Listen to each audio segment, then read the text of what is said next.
নমস্কার বন্ধুরা, আজ আপনাদেরকে আমি দেখাতে চলেছি বিএসকে পোর্টাল অর্থাৎ বাংলা সহায়তা কেন্দ্রের এই পোর্টালে আবারও নতুন রেজিস্ট্রেশন শুরু হয়েছে। নতুন ইউজার আইডি এবং পাসওয়ার্ড অ্যাক্টিভ করা হচ্ছে। বাংলা সহায়তা কেন্দ্রের পোর্টাল থেকে এই 350 বেশি সার্ভিস আপনারা কাস্টমারকে প্রোভাইড করতে পারবেন। এখন এই বিএসকে পোর্টাল থেকে কাজ করবার জন্য আপনারা কিভাবে ইউজার আইডি এবং পাসওয়ার্ড পাবেন, অর্থাৎ ইউজার আইডি এবং পাসওয়ার্ডের জন্য আপনারা এই পোর্টালে কিভাবে রেজিস্ট্রেশন করবেন, ইউজার আইডি এবং পাসওয়ার্ড পাওয়ার পরে এই পোর্টালটাকে আপনারা কিভাবে লগইন করবেন। তাই ভিডিওটি শেষ পর্যন্ত অবশ্যই দেখবেন। ভিডিওটি ভালো লাগলে লাইক করবেন, চ্যানেলটিকে সাবস্ক্রাইব করে পাশে রাখা বেল আইকনটি প্রেস করে নোটিফিকেশন অল করে রাখবেন। সবার সুবিধার্থে ভিডিওটি শেয়ার করবেন। তো চলুন শুরু করি। প্রথম আপনারা বাংলা সহায়তা কেন্দ্রের এই অফিসিয়াল ওয়েবসাইটে চলে আসবেন, অর্থাৎ এই বিএসকে পোর্টালে আপনারা ভিজিট করবেন। এই ওয়েবসাইটে ভিজিট করার পরে এই পেজের একেবারে ডান দিকে দেখুন সিটিজেন লগইন বলে একটি অপশন রয়েছে। এই সিটিজেন লগইন অপশনের উপর ক্লিক করবেন। সিটিজেন লগইন অপশনের উপর ক্লিক করবার সঙ্গে সঙ্গে নেক্সট পেজ আপনাদের সামনে এভাবে ওপেন হবে।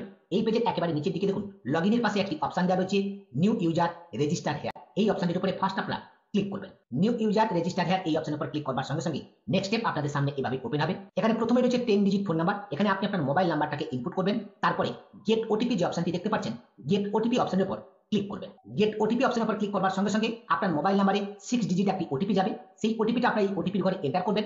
তারপরে ভ্যালিডেট ওটিপি এই অপশনের উপর ক্লিক করবেন। ভ্যালিডেট অপশনের উপর ক্লিক করবার সঙ্গে সঙ্গে আপনার ওটিপিটা কিন্তু ভ্যালিডেট হয়ে যাবে এবং এই বিএসকে পোর্টালে নতুন ইউজার আইডি এবং পাসওয়ার্ড রেজিস্ট্রেশন করবার জন্য এরকম একটি রেজিস্ট্রেশন ফর্ম কিন্তু আপনাদের সামনে ওপেন হয়ে যাবে। এখন এই পেজের সমস্ত ডিটেলসগুলো আপনাকে সঠিকভাবে ফিল আপ করে সাবমিট করতে হবে। প্রথমে রয়েছে অল্টারনেটিভ ফোন নাম্বার। যদি আপনাদের অল্টারনেটিভ কোনো ফোন নাম্বার থাকে তাহলে সেটা এখানে ইনপুট করবেন। তারপর হচ্ছে ডকুমেন্ট টাইপ। এখানে কোন ডকুমেন্ট আপনি দিতে চাইছেন সেই ডকুমেন্টটাকে সিলেক্ট করবেন। তারপরে সেই ডকুমেন্টের নাম্বারটা এখানে ইনপুট করে দেবেন। তারপর হচ্ছে ইমেল। এখানে আপনি আপনার ইমেল আইডিটাকে ইনপুট করবেন। তারপর হচ্ছে নেম, সিটিজেন নেম। এখানে আপনি আপনার নাম এন্টার করবেন। তারপর হচ্ছে father name or guardian name. এখানে আপনি আপনার ফাদার নেম কিংবা গার্ডিয়ান নেম এন্টার করে দেবেন। তারপর হচ্ছে ডিস্ট্রিক্ট। এখান থেকে আপনি আপনার ডিস্ট্রিক্টটাকে সিলেক্ট করবেন। তারপর হচ্ছে ব্লক অর মিউনিসিপ্যালিটি। যদি ব্লকের আন্ডারে হয় তাহলে ব্লক সিলেক্ট করবেন। মিউনিসিপ্যালিটি হলে মিউনিসিপ্যালিটি সিলেক্ট করবেন। তারপর হচ্ছে পোস্ট অফিস। এখান থেকে আপনি আপনার পোস্ট অফিসটাকে সিলেক্ট করবেন। তারপর হচ্ছে পুলিশ স্টেশন। এখান থেকে আপনি আপনার পুলিশ স্টেশনটাকে সিলেক্ট করে নেবেন। তারপর হচ্ছে ভিলেজ। এখানে আপনি আপনার গ্রামের নাম এন্টার করবেন। তারপর হচ্ছে জেন্ডার। এখান থেকে আপনি আপনার জেন্ডারটাকে সিলেক্ট করবেন। তারপর হচ্ছে ডেট অফ বার্থ। এই ক্যালেন্ডার অপশনে ক্লিক করে এখান থেকে আপনি ডেট অফ বার্থটাকে সিলেক্ট করে নেবেন। ডেট অফ বার্থ সিলেক্ট করবার সঙ্গে সঙ্গে আপনার এজটা কিন্তু অটোমেটিকলি এখানে কনভার্ট হয়ে যাবে। তারপর হচ্ছে এসসি, এসটি, ওবিসি, জেনারেল। এখান থেকে আপনি আপনার কাস্ট ক্যাটাগরিটাকে সিলেক্ট করে নেবেন। তারপর হচ্ছে রিলিজন। এখান থেকে আপনি আপনার ধর্মটাকে সিলেক্ট করে নেবেন। তারপর হচ্ছে দেখুন password to login into BSK, অর্থাৎ বিএসকে পোর্টালে আপনি লগইন করবার জন্য কি পাসওয়ার্ড দিতে চাইছেন সেটা আপনি আপনার মনের মতো করে পাসওয়ার্ড এখানে তৈরি করবেন। যে পাসওয়ার্ডটা আপনি এখানে ইনপুট করবেন সেই পাসওয়ার্ডটা পুনরায় আবার কনফার্ম পাসওয়ার্ডের ঘরে এন্টার করবেন। তারপরে সাবমিট অপশনের উপর ক্লিক করবেন। সাবমিট অপশনের উপর ক্লিক করবার সঙ্গে সঙ্গে ইউজার আইডি এবং পাসওয়ার্ড কিন্তু ক্রিয়েট হয়ে যাবে এবং প্রথম অবস্থায় এই পোর্টালটা অটোমেটিকলি ভাবে কিন্তু লগইন হয়ে যাবে। এবং এই পোর্টালটা লগইন হয়ে যাওয়ার পরে তার ড্যাশবোর্ড আপনাদের সামনে এভাবে ওপেন হবে। বাম পাশে দেখুন এখানে ড্যাশবোর্ড বলে অপশন রয়েছে এবং ঠিক এর নিচে কিন্তু যে নামে আপনি আইডিটা ক্রিয়েট করেছেন এবং আপনার ইউজার আইডি অর্থাৎ আপনার মোবাইল নাম্বার ঠিক নিচে দেখুন এখানে শো করবে।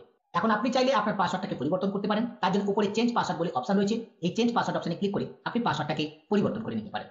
এবং যে সমস্ত সার্ভিসগুলো আপনারা এই পোর্টাল থেকে পাবেন সেই সমস্ত সার্ভিসগুলোর নাম কিন্তু এখানে দেওয়া রয়েছে। দেখুন পরপর করে এখানে প্রচুর সার্ভিস কিন্তু এই বিএসকে পোর্টালে রয়েছে।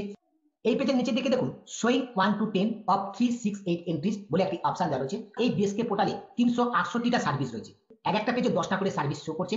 পরবর্তী পেজে যে সমস্ত সার্ভিসগুলো রয়েছে সেগুলোকে চেক করবার জন্য 2, 3, 4 এরকম অপশনে আপনারা ক্লিক করে সমস্ত সার্ভিসগুলো চেক করে নেবেন বিএসকে পোর্টাল থেকে আপনারা কি কি কাজ করতে। তো এই ছিল আজকে আমার ভিডিওটি ভালো লাগলে অবশ্যই লাইক করে দেবেন আর চ্যানেলে নতুন হলে সাবস্ক্রাইব করে পাশে থাকা বেল আইকনে ক্লিক